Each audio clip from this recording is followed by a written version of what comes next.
നീലിമ വന്ന് നമ്മുടെ ശ്രുതിക്കും ക്യാഷൊക്കെ കൊടുത്തിട്ട് പോയല്ലോ.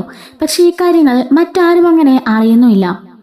അങ്ങനെ ഒരു ഘട്ടത്തിൽ നമ്മുടെ നീലിമ തിരികെ വരുന്നുണ്ട്. നാട്ടിലേക്ക് മറ്റെന്തോ ആവശ്യമായിട്ട് തിരികെ വരികയാണ്. ഈ സമയത്ത് സച്ചിയുടെ നമ്പർ ഉള്ളതുകൊണ്ട് തന്നെ സച്ചി തന്നെയാണ് കോൾ ചെയ്യുന്നതും. അങ്ങനെ സച്ചി അവർക്ക് പോവേണ്ടിയിടത്തെല്ലാം തന്നെ ഇവരെയും കൂട്ടി പോകുന്നുണ്ട്. അങ്ങനെ രേവതിയുടെ അമ്മയുടെ കടയടുത്തേക്ക് സച്ചി ഇവരെയും കൊണ്ട് പോകുന്നുണ്ട് കേട്ടോ. ആ സമയത്ത് അവർക്ക് മറ്റെന്തോ ആവശ്യമായിട്ട് പോയതാണ്. അങ്ങനെ അവര് വണ്ടിക്കകത്തിരിക്കായിരിക്കും. സച്ചി ഈ സമയത്ത് ദേവിനോട് സംസാരിക്കാനായിട്ട് പോകുന്നുണ്ട്. അപ്പോഴേക്കും ദേവു നീലിമിനെ കാണുന്നുണ്ട്. ഇവർ നല്ല കണ്ടുപരിചയം ഉണ്ടല്ലോ എവിടെയോ എന്ന് പറയുമ്പോഴേക്കും ഇവരങ്ങ് കാനഡയിലാ, ഇവരങ്ങനെയൊന്നും വരാറില്ല, ഇപ്പോഴാണ് ഇങ്ങോട്ടേക്ക് വന്നതെന്ന് പറയുന്നുണ്ട്. അല്ല സച്ചേട്ടാ, ഞാൻ എവിടെയോ നല്ല കണ്ടുപരിചയമുണ്ട്, ഒരു മിനിറ്റ് നോക്കട്ടെ എന്നും പറഞ്ഞിട്ട് ദേവു ആണെങ്കിൽ അവളുടെ ഫോണിൽ സെർച്ച് ചെയ്യുന്നുണ്ട്. ഈ സമയത്ത് സുധീയുടെ കൂടെ നമ്മുടെ നീലിമ നിൽക്കുന്ന ഒരു ഫോട്ടോ അവളുടെ കയ്യിലുണ്ടായിരുന്നു. അങ്ങനെ ആ ഫോട്ടോ എടുത്തിട്ട് ദേവു ആണെങ്കിൽ സച്ചിയെ കാണിക്കുകയാണ്. സച്ചിയുടെ കണ്ടോ, ഞാൻ പറഞ്ഞത് ശരിയാ, എനിക്ക് നല്ല ഓർമ്മയുണ്ട്, ഇതേ നീലിമയാണ്. സുധിയേട്ടന്റെ കയ്യിൽ നിന്ന് അന്ന് ക്യാഷ് അടിച്ചുകൊണ്ട് ഇവിടുന്ന് ഒളിച്ചോടി പോയില്ലേ നീലിമ, ആ നീലിമയാണെന്ന് പറയുന്നുണ്ട്. സച്ചി ചോദിക്കാണ്, നീ എന്താ പറഞ്ഞേ, സത്യമാണോ? ആദ്യം സച്ചിയേട്ടാ, ഞാൻ ഒരു തവണ ഇവരെ കണ്ടിട്ടുണ്ട്, അന്ന് ഞാൻ ഫോട്ടോ എടുത്ത് വെച്ചിരുന്നതാ, ദാ കണ്ടോ അവര് തന്നെയാണെന്ന് പറയാണ്. അങ്ങനെയാണോ, എങ്കിൽ അവരോട് ചോദിച്ചിട്ടുണ്ട് കാര്യം. അയ്യോ സച്ചിയേട്ടാ, വഴക്കൊന്നും ഉണ്ടാക്കലെന്ന് പറയുമ്പം അങ്ങനെയൊന്നും ഇല്ലെന്ന് സച്ചി പറയുന്നുണ്ട്. അങ്ങനെ സച്ചി നേരെ നീലിമ അടുത്തേക്ക് പോവാണ്. ദേവനും കൂട്ടിക്കാണ് പോകുന്നത്. അങ്ങനെ അവിടെ അടിയിലേക്ക് ചെന്നിട്ട് സച്ചി ചോദിക്കാണ്, നിന്റെ പേര് നീലിമ എന്നാണ് ചോദിക്കുമ്പം അതെ. എന്താ സച്ചി, എന്താ കാര്യം ചോദിക്കാണ്. നിനക്ക് ഇവനെ അറിയാമെന്ന് ചോദിച്ചിട്ട് സുധിയുടെ ഫോട്ടോ കാണിക്കാണ്. ഇത് സുധി അല്ലേ എന്ന് നീലിമ ചോദിക്കാണ്. ഓഹോ, അപ്പൊ ഇവനെ നിനക്ക് അറിയാല്ലേ? അറിയാം, എന്താന്ന് ചോദിക്കുമ്പം ദേവു പറയാണ്, ദാ ഈ ഫോട്ടോ കണ്ടോ, സുധിയേട്ടനും നിങ്ങൾ ഒരുമിച്ചുള്ള ഫോട്ടോയാ. നിങ്ങൾക്ക് ഇതിനെക്കുറിച്ച് പറയാനെന്ന് ചോദിക്കുമ്പം ഞാൻ എന്ത് പറയാനാ, അവന്റെ മാരേജ് കഴിഞ്ഞു, ഞാനിപ്പോൾ കാനഡ സെറ്റിലാ, ഞങ്ങൾ കല്യാണം കഴിക്കാന്നൊക്കെ പറഞ്ഞിരുന്നാണ്, പക്ഷെ അത് വേണ്ടെന്ന് എനിക്കും തോന്നിയെന്ന് നീലിമ പറയുന്നുണ്ട്. സച്ചി പറയാണ്, നിങ്ങൾ കല്യാണം കഴിക്കാതിരിക്കോ അതൊന്നും എന്റെ പ്രശ്നമില്ല, ഈ പറഞ്ഞ സുധി ആരാണെന്നറിയോ, അവന്റെ ഏട്ടനാണ് എന്ന് പറയുന്നുണ്ട്.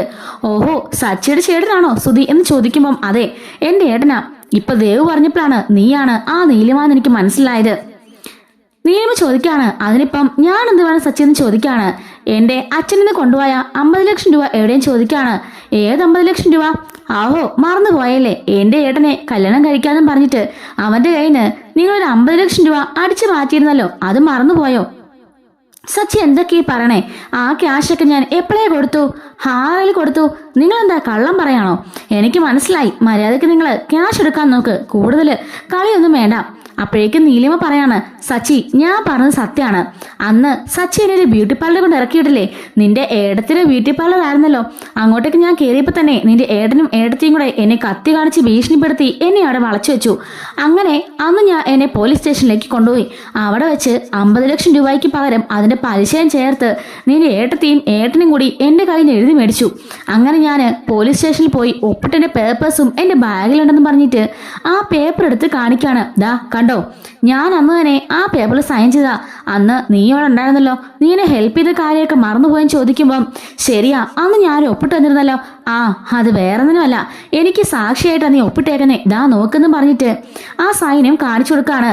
നിന്റെ ഏടനും ഏടത്തിയുമാണ് കള്ളം പറഞ്ഞത്, 5-6 മാസം മുന്നേ തന്നെ ആ ക്യാഷ് ഞാൻ കൊടുത്തു എന്നുള്ള കാര്യവും നീലിമ പറയാണ്.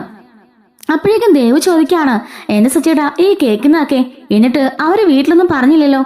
നീലിമയോട് സച്ചി പറയാണ്, നീലിമ എനിക്കൊരു ഉപകാരം ചെയ്യണം, എന്റെ വീട്ടില് ഇതുവരെ ആ ക്യാഷ് നീലിമ തന്നിട്ടില്ലെന്നാണ് അവര് പറഞ്ഞിരിക്കുന്നത്, പക്കാ ഫ്രോഡാ. ആ സുധിയും അവന്റെ ഭാര്യയും എന്റെ അച്ഛൻ കഷ്ടപ്പെട്ട് 19 വർഷം വളയം പിടിച്ചതിനുള്ള ആ ഒരു കൂലിയാണ് ആ കിട്ടിയത്. അദ്ദേഹത്തിന്റെ കഷ്ടപ്പാടാ. അദ്ദേഹം ഇനിയെങ്കിലും വിശ്രമകാലത്ത് സന്തോഷമായിട്ട് ജീവിക്കാൻ വേണ്ടി ആ കാശ് വേണം, അതുകൊണ്ട് ദയവ് ചെയ്ത് ആ ക്യാഷ് എനിക്ക് മേടിച്ചു തരണമെന്ന് പറയാണ്. നീലിമ പറയുന്നുണ്ട്, അതിനിപ്പം ഞാൻ എന്ത് ചെയ്യാനാ സച്ചി, നീലിമ എന്റെ വീട്ടിലേക്ക് വരണമെന്ന് പറയുന്നുണ്ട്. ഞാനോ? അതെ, നീലിമ എന്റെ വീട്ടിലേക്ക് വന്ന് ഈ സത്യങ്ങളൊക്കെ പറയണം. ഞാൻ പോയി പറഞ്ഞാല് അവരാരും വിശ്വസിക്കില്ല. സുധിയും അവന്റെ ഭാര്യയും പക്കാ ഫ്രോഡുകളാ, അവരെന്തെങ്കിലുമൊക്കെ പറഞ്ഞ് അത് മുടക്കി കളയും. അതുകൊണ്ട് നീ തന്നെ വന്ന് ഒന്ന് പറയണമെന്ന് പറയുമ്പം ശരി സച്ചി, ഇതിപ്പോ എന്റെയും കൂടെ പേരുദോഷത്തിന്റെ കാര്യമാണല്ലോ, അന്ന് ഞാൻ അവനൊന്ന് ക്യാഷ് അടിച്ചോണ്ട് പോയുള്ള കാര്യമൊക്കെ സത്യം തന്നെയാ. ഞാൻ അവനെ സ്നേഹിച്ചു, പക്ഷേങ്കില് പിന്നെ എനിക്ക് മനസ്സിലായി അവന്റെ സ്നേഹം എന്നോടല്ല എന്റെ കാശിനോടാണെന്ന്. അവൻ അച്ഛന്റെ ക്യാഷിനെ അടിച്ചു മാറ്റാൻ അവൻ തയ്യാറായിരിക്കുമ്പോ പിന്നെ പിൽക്കാലത്ത് എന്റെ കാശ് അടിച്ചുകൊണ്ട് പോകാൻ ചാൻസ് ഉണ്ടെന്ന് മനസ്സിലാക്കിക്കൊണ്ടാ ഞാൻ അവനെ പറ്റിച്ച് കടന്നു കളഞ്ഞത്. എന്നാൽ കഴിഞ്ഞ പ്രാവശ്യം സച്ചിയുടെ കൊണ്ട് വിട്ടതുകൊണ്ട് തന്നെ എന്നെ കയ്യോടെ അവർ പിടികൂടി. അങ്ങനെ ക്യാഷ് വാങ്ങിച്ചു. നിന്റെ ഏടത്തി ബുദ്ധിമതിയാ, അത്രയും കാലത്തെ പലിശയും കൂട്ടിയാ മേടിച്ചിരിക്കുന്നേ. അപ്പോഴേക്ക് സച്ചി ഇങ്ങനെ ദേവനോട് പറയാണ്, ഹോ അപ്പോ ആ കാശ് കൊണ്ടായിരിക്കും അവരാ ഷോറൂം തുറന്നത്. 25 ലക്ഷം രൂപയും പിന്നെ 25ഉം അവളുടെ അച്ഛൻ തന്നാന്നല്ലേ പറഞ്ഞിരുന്നേന്ന് ദേവ് ചോദിക്കുമ്പം അതെല്ലാം കള്ളത്തരമായിരിക്കും ദേവു എന്ന് സച്ചിയും പറയാണ്. അങ്ങനെ നീലിമയും കൂട്ടിക്കണ്ട് സച്ചിയാണെങ്കിൽ നേരെ ചന്ദ്രോദയത്തേക്ക് പോകുന്നുണ്ട്. ആ സമയത്ത് അവിടെ എല്ലാവരും ഉണ്ടായിരിക്കും കേട്ടോ. അങ്ങനെ അവിടേക്ക് സച്ചിയാണെങ്കിൽ ശ്രുതി ചോദിക്കാണ്, അല്ല ആ 50 ലക്ഷത്തിന്റെ കാര്യം എന്തായി? ശ്രുതി പറയുന്നുണ്ട്, എപ്പോഴും ഇങ്ങനെ 50 ലക്ഷം എന്നും പറഞ്ഞുകൊണ്ടിരിക്കണ്ട, ഞങ്ങളെ തരും, ഞങ്ങളുടെ ബിസിനസ് ഒന്ന് മെച്ചപിടിച്ചോട്ടെ എന്ന് പറയുമ്പോഴേക്കും അതൊന്നും പറഞ്ഞാൽ പറ്റില്ല, എത്രയും പെട്ടെന്ന് ആ ക്യാഷ് ഉള്ളെന്ന് പറയാണ്. ശ്രുതി പറയുന്നുണ്ട്, അതിന് കച്ചവടം നടക്കാതെ ഞങ്ങൾ ക്യാഷ് തരാൻ പറ്റുമോ? ഇപ്പോൾ ഒന്ന് ക്ലച്ച് പിടിച്ച് വരുന്നേ ഉള്ളൂ, ഞങ്ങൾ തരാം എന്നും പറഞ്ഞിട്ട് ദേഷ്യപ്പെടുന്നുണ്ട്. അപ്പോഴേക്കും സച്ചി പറയാണ്, എൻ്റെ അച്ഛ ഈ 2 ഫ്രോഡുകളും പറഞ്ഞെല്ലാം പച്ച കള്ളവാ. ആ നീലിമ നേരത്തെ തന്നെ ഇവരുടെ കയ്യില് 50 ലക്ഷം രൂപയ്ക്ക് പകരം അതിന്റെ പലിശയും കൂട്ടി 55 ലക്ഷം രൂപയും കൊടുത്തു എന്ന് പറയാണ്. അപ്പോഴേക്കും രവിയും ചന്ദ്രയൊക്കെ ചാടി എഴുന്നേക്കുന്നുണ്ട്. നീ എന്താടാ പറഞ്ഞത്? അതെ അച്ഛാ, ഞാൻ പറഞ്ഞത് സത്യമാണ്, ഇവരുടെ കയ്യിൽ ആ ക്യാഷ് കിട്ടി, എന്നിട്ട് രണ്ടുപേരും നമ്മളോട് പറയാതിരിക്കുകയാണെന്ന് പറയുമ്പോഴേക്കും എല്ലാവരും ഞെട്ടി നിൽക്കാണ്. ശ്രുതി പറയുന്നുണ്ട്, ആന്റി ഇവൻ പറഞ്ഞതൊക്കെ പച്ച കള്ളാണ്. രേവതി ഇവന് കുടിച്ചിട്ടുണ്ടെങ്കിലേ അകത്തങ്ങാനം കൊണ്ട് കിടക്ക്, അല്ലാതെ ബാക്കിയുള്ളവരുടെ സമാധാനം കളയാതെ. രേവതി പറയാണ്, സച്ചേട്ടൻ വണ്ടി ഒഴുകുന്ന സമയത്ത് അങ്ങനെ കുടിക്കാറില്ല, കുടിക്കുന്നെങ്കിലും രാത്രി മാത്രമേ കുടിക്കാറുള്ളൂ, 6 മെഗട്ട് കയറാറോ ഇല്ല, അതുകൊണ്ട് ശ്രുതി അങ്ങനെയൊന്നും പറയണമെന്ന് പറയുമ്പോൾ പിന്നെന്തിനാ ഇവനിങ്ങനെ പിച്ചും പെയ്യും പറഞ്ഞെന്ന് ശ്രുതി ചോദിക്കാണ്. ഓഹോ, അപ്പം ഞാൻ പറഞ്ഞതൊക്കെ പിച്ചും പെയ്യാല്ലേ, എങ്കിലേ അതിന് സാക്ഷ്യം കൊണ്ടാണ് ഞാൻ വന്നിരിക്കുന്നതെന്നും സച്ചി പറയുന്നുണ്ട്.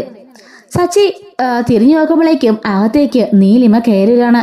നീലിമയെ കണ്ട പാടെ ആകെപ്പാടെ അങ്ങ് ഞെട്ടി വിറച്ച് നിൽക്കുന്നുണ്ട് നമ്മുടെ ശ്രുതിയും കൂടിയിട്ട്. ഈശ്വര, ഇതെന്ത് മറിമായം, ഇവളെ എങ്ങനെ ഇവന് കിട്ടി എന്നൊക്കെ ആലോചിച്ച് നിൽക്കാം കേട്ടോ ഇവര്.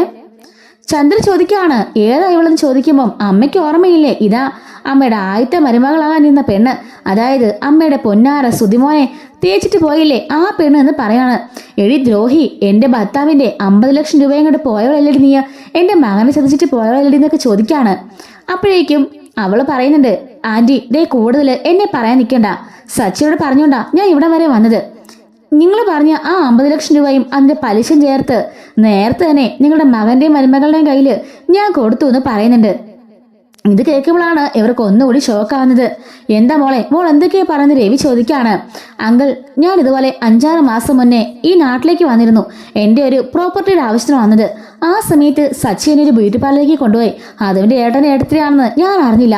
അവിടെ പോയി നോക്കുമ്പോഴോ ദാ എൻ്റെ പഴയ കാമുകനായ സുധി അവൻ്റെ ഭാര്യയും രണ്ടുപേരും കത്തി കാണിച്ച് എന്നെ ഭീഷണിപ്പെടുത്തി അങ്ങനെ പോലീസ് സ്റ്റേഷനിൽ കൊണ്ടുപോയിട്ട് അവിടെ വെച്ച് എൻ്റെ കയ്യിൽ നിന്ന് 50 ലക്ഷം രൂപയ്ക്ക് പകരം 5 ലക്ഷം രൂപയുടെ പലിശയായിട്ട് വാങ്ങിച്ച് എന്നെ അവിടെ വെച്ച് തന്നെ ആ പൈസ മൊത്തം മേടിച്ചെൻ്റെ ആ പോലീസ് സ്റ്റേഷനിൽ എഴുതിച്ച സാധനത്തിൻ്റെയൊക്കെ കോപ്പി എൻ്റെ കയ്യിലുണ്ടെന്ന് പറഞ്ഞിട്ട് ആ കോപ്പി എടുത്ത് രവീന്ദ്രൻ്റെ കയ്യിൽ കൊടുക്കുകയാണ്. ദാ നോക്കെങ്കിൽ അന്ന് അവിടെ വെച്ച് സച്ചിൻ രേവതി ഞാൻ കണ്ടുമുട്ടി.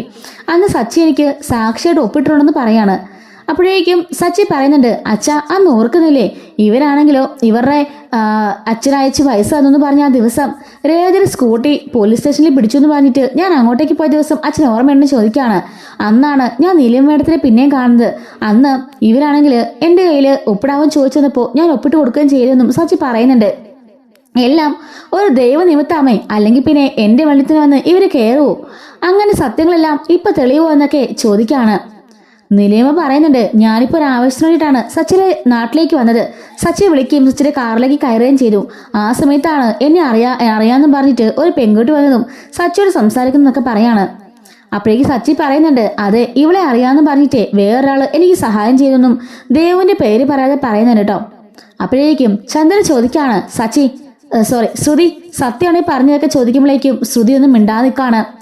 അപ്പോഴേക്കും ചന്ദ്രയാണെങ്കിൽ നമ്മുടെ ശ്രുതിയുടെ ഷർട്ടിട്ട് കുത്തി പിടിക്കുകയാണ്. ഡാ, ഈ കേട്ടതൊക്കെ സത്യമാണോടാ, നീ എന്നെ പറ്റിക്കായെന്ന് ചോദിക്കാണ്. അമ്മ അത് പിന്നെന്ന് പറയുമ്പം പറടാ സത്യം പറയാന്ന് പറയുമ്പോഴേക്കും ശ്രുതി പറയാണ്, അമ്മ ഇതെല്ലാം ശ്രുതിയുടെ ഐഡിയ ആണെന്ന് പറയുന്നുണ്ട്. ഇത് കേട്ടപാടെ എല്ലാവരും ഒന്ന് ഷോക്കായി നിൽക്കാണ്. എന്താടാ പറഞ്ഞെന്ന് ചോദിക്കുമ്പം അതെ അമ്മേ, ഞാൻ അപ്പം തന്നെ ശ്രുതിയോട് പറഞ്ഞതാ എല്ലാവർക്കും നമുക്ക് ക്യാഷ് തിരിച്ചു കൊടുക്കാന്ന്. അപ്പൊ ശ്രുതിയാ പറഞ്ഞത് വേണ്ട, എല്ലാവർക്കും കൊടുക്കാൻ പോയാൽ വീതം വെച്ച് കുറച്ചേ കിട്ടുള്ളൂ, അത് നമുക്കൊരു ബിസിനസ് ചെയ്യാന്ന് പറഞ്ഞത് ശ്രുതിയാണ് എന്നും പറഞ്ഞ് ശ്രുതിയെ ഒറ്റ കൊടുക്കുകയാണ് നമ്മുടെ ശ്രുതി. അപ്പോഴേക്കും ചന്ദ്ര ചോദിക്കാണ്, നീയടി പറഞ്ഞത് നിന്റെ അച്ഛൻ അയച്ച പൈസയാണെന്ന് പറയുമ്പോഴേക്കും അമ്മേ എന്നോട് ക്ഷമിക്കണം, അത് പിന്നെ ശ്രുതിക്കാണെങ്കിൽ ഒരു ബിസിനസ് ഒന്നുമില്ല നടക്കല്ലായിരുന്നോ, എല്ലാവരും എന്നെ കളിയാക്കായിരുന്നു, അതുകൊണ്ട് ഞാൻ അങ്ങനെ ചെയ്തതെന്ന് ശ്രുതി പറയുമ്പോഴേക്കും നമ്മുടെ ശ്രുതിയുടെ കർണക്കുറ്റി തീർത്ത് നമ്മുടെ ചന്ദ്രയാണെങ്കിൽ നല്ലൊരു അടി വെച്ച് കൊടുക്കുന്നുണ്ട്. നീ എന്താടി കരുതിയത് ഞങ്ങളെല്ലാം പറ്റിക്കാന്നോ? ഇതാ പറഞ്ഞത്, എന്നാണെങ്കിലും ഒരു ദിവസം എല്ലാം തെളിയുമെന്നും നമ്മുടെ ചന്ദ്ര പറയുന്നുണ്ട്. സച്ചി പറയാണ്, കണ്ടോ അച്ഛാ രണ്ടിന്റെ ഒടുക്കത്തെ ബുദ്ധി, അച്ഛന്റെ കാശും കൊണ്ട് പോയിട്ട് ആ പൈസ അവളുടെ അച്ഛൻ തന്നാന്ന് പറഞ്ഞിട്ട് രണ്ടുപേരോട് ബിസിനസ് തുടങ്ങിയിരിക്കുന്നു എന്നൊക്കെ സച്ചി പറയാൻ കേട്ടോ. അപ്പോഴേക്കും നീലിമയോട് ദേഷ്യപ്പെടുകയാണ് ചന്ദ്ര. നീ ഒറ്റയൊരുത്തി കാരണമാണ് ഈ പ്രശ്നമെല്ലാം ഉണ്ടായത്, നിന്നെ പിടിച്ച് ആവത്തിലാണ് വേണ്ടെന്നൊക്കെ പറയുമ്പം നീലിമ പറയാണ്, നിങ്ങളുടെ മകനെ ഞാൻ ആത്മാർത്ഥത്തോടാണ് ആദ്യമൊക്കെ സ്നേഹിച്ചത്, പക്ഷേ പിന്നെ എനിക്ക് മനസ്സിലായി നിങ്ങളുടെ മകന് ആവശ്യം എൻ്റെ പണമായിരുന്നു എന്ന്, അതുകൊണ്ടാണ് അവനെ നൈസായിട്ട് പറ്റിച്ചത്. അവൻ്റെ അച്ഛൻ്റെ കാശും കൊണ്ട് വരാൻ പറഞ്ഞപ്പോൾ അവൻ ഇപ്പം തന്നെ ഒന്നും മിണ്ടാതെ ആ കാശും കൊണ്ട് എൻ്റെ കൂടെ വന്നു. അങ്ങനെയുള്ളവൻ എന്നെ നാളെ ചതിക്കില്ലെന്ന് എന്താ ഉറപ്പ്? അതുകൊണ്ട് അവനെ ഒഴിവാക്കിയെന്നും നീലിമ പറയുന്നുണ്ട്. നീലിമ പറയാണ്, എന്നെ അങ്ങനെ കൂടുതൽ പറയാനൊന്നുമില്ല, അന്ന് തന്നെ 50 ലക്ഷം രൂപയും അതിന്റെ പലിശയും ചേർത്ത് ഞാൻ കൊടുത്താണ്. സച്ചി പിന്നെ ഇത്രയും ദൂരം പറഞ്ഞതുകൊണ്ടാണ് ഞാൻ ഇങ്ങോട്ടേക്ക് വന്നത്. സച്ചിനെ എനിക്ക് നേരത്തോട്ട് അറിയാം, പക്ഷെ അവന്റെ ചേട്ടനാണ് ഇതുപോലൊരു ഫ്രോഡെന്ന് ഞാൻ അറിഞ്ഞില്ല എന്നും നീലിമ പറയാണ്. സച്ചി എന്നാൽ ഞാൻ പോട്ടെ, എന്തായാലും എനിക്ക് ഇന്ന് ഈവനിങ് ഫ്ലൈറ്റ് ഉണ്ട്, അതിന് ഞാൻ പോവാണ് എന്നും പറഞ്ഞിട്ട് നീലിമ അവിടുന്ന് പോകുമ്പം സച്ചി താങ്ക്സും പറഞ്ഞ് അവനെ പറഞ്ഞു വിടുന്നുണ്ട്. സച്ചി ചോദിക്കാണ്, ഇപ്പൊ എങ്ങനെയുണ്ട്? അമ്മയുടെ പൊന്നാര മോനും മരുമകളും കാണിച്ച പണി കണ്ടല്ലോ, എന്തായാലും ഞങ്ങളൊന്നും ഇങ്ങനൊന്നും ചെയ്തിട്ടില്ല എന്ന് പറയാണ്. അപ്പോഴേക്കും രവി പറയുന്നുണ്ട്, എന്തായാലും എന്റെ ശ്രുതി നീ കാണിച്ചത് വളരെ മോശമായി പോയി, നിങ്ങൾക്ക് മൂന്ന് പേർക്കും കൂടെയുള്ള ഷെയർ ആണത്, എന്നിട്ട് അത് സ്വന്തമായിട്ടെടുത്ത് ബിസിനസ് ചെയ്യാൻ നിൽക്കുകയാണോ നീ എന്ന് ചോദിക്കുകയാണ്. അപ്പോഴേക്കും സച്ചി പറയുന്നുണ്ട്, അച്ഛാ അത് അച്ഛൻ വീതം വെക്കാൻ നിൽക്കേണ്ട കാര്യമൊന്നുമില്ല, അച്ഛനെ 10-30 വർഷം കഷ്ടപ്പെട്ടതിന്റെ കൂലിയാണ് അത്, അതുകൊണ്ട് അച്ഛനത് ആർക്കും കൊടുക്കേണ്ട ആവശ്യമില്ല, അത് അച്ഛനുള്ളതാണെന്നും സച്ചി പറയുന്നുണ്ട്. എന്നിട്ട് ശ്രുതിയോട് പറയുന്നുണ്ട്, എത്രയും പെട്ടെന്ന് ആ കാശ് തിരിച്ചുകൊണ്ടെന്ന് പറയുമ്പം ശ്രുതി പറയാണ്, ഞങ്ങൾ എങ്ങനെയാണ് എത്രയും പെട്ടെന്ന് ഇത്രയും വലിയ തുക തിരിച്ചു കൊടുക്കുന്നത്? എങ്ങനെയാണെങ്കിൽ പിന്നെ ആ കട വിൽക്കേണ്ടി വരും, അല്ലാതെ ഞങ്ങളുടെ കയ്യിൽ പൈസ ഒന്നുമില്ലെന്ന് പറയുമ്പം ചന്ദ്ര പറയാണ്, രവിയേട്ടാ എന്തായാലും അവരെ തുടങ്ങിപ്പോയില്ലേ, അത് അങ്ങനെ തന്നെ ഇരിക്കട്ടെ, അല്ലാതെ ഇപ്പൊ രവിയേട്ടന് ആ കാശ് കിട്ടിയാലും കൊണ്ട് ബാംഗ്ലൂരാണല്ലേ പറ്റുള്ളൂ, അവരാകുമ്പം ഒരു ബിസിനസ് ചെയ്ത് അതിൽ ഉയർന്നു വരില്ലെന്ന് ചോദിക്കുമ്പം സച്ചി പറയാണ്, ഓഹോ അമ്മയുടെ ആ സോഫ്റ്റ് കോർണർ എന്തായാലും എനിക്ക് ഇഷ്ടപ്പെട്ടു, മകനെ രക്ഷിക്കാനുള്ള ആ 18ാമത്തെ അടവേ എനിക്ക് ഒരുപാടങ്ങ് ബോധിച്ചു, പക്ഷെ അത് ഇവിടെ നടക്കില്ല, അച്ഛനെ 3 ആൺമക്കളാ, ഉള്ളതെല്ലാം എല്ലാവർക്കും തുല്യവാ, പക്ഷെങ്കില് അതൊന്നും വേണ്ടെന്ന് ഞാൻ പറഞ്ഞില്ലേ, എന്നാലോ സ്വന്തം മൂത്ത മകന് മാത്രം എല്ലാം കൊടുക്കാന്നുള്ള അമ്മയുടെ ഐഡിയയെ അങ്ങ് കെട്ടിപ്പൊട്ടി മനസ്സിച്ചാൽ മതി, അവൻ നടക്കാൻ പോണില്ല, അങ്ങനെ അവൻ മാത്രം സുഖിക്കണ്ട. ശ്രീകാന്ത് ഒരടുപ്പിന് ചോട്ടിലും കിടന്ന് ഉരുകി കഷ്ടപ്പെടാണ്, ഞാനോ വെയിലത്ത് കാർ ഓടിച്ച് കഷ്ടപ്പെടുക, അമ്മയുടെ മോൻ മാത്രം സുഖമായിട്ട് AC കസേരയിൽ കിടന്നങ്ങനെ കറങ്ങണ്ടെന്ന് സച്ചി പറയുന്നുണ്ട്. എന്നിട്ട് സച്ചി പറയാണ്, ആ അങ്ങനെയാണെങ്കിലേ ഞാനൊരു ഐഡിയ പറയാം, ഇനി മുതൽ ആ കടയെ എന്റെ അച്ഛൻ്റെ ആണെന്ന് പറയുന്നുണ്ട്. എന്താടാ പറയുന്നത് ശ്രുതി ചോദിക്കുമ്പം എന്താടാ കേട്ടില്ലേ, അതെന്റെ അച്ഛന്റെ കടയാണ് എന്നും പറഞ്ഞിട്ട് പിറ്റേ ദിവസം രാവിലെ തന്നെ രവിയും ബാക്കി എല്ലാവരും കൂടി ആ കടയിലേക്ക് കൊണ്ടുപോവാണ് സച്ചി.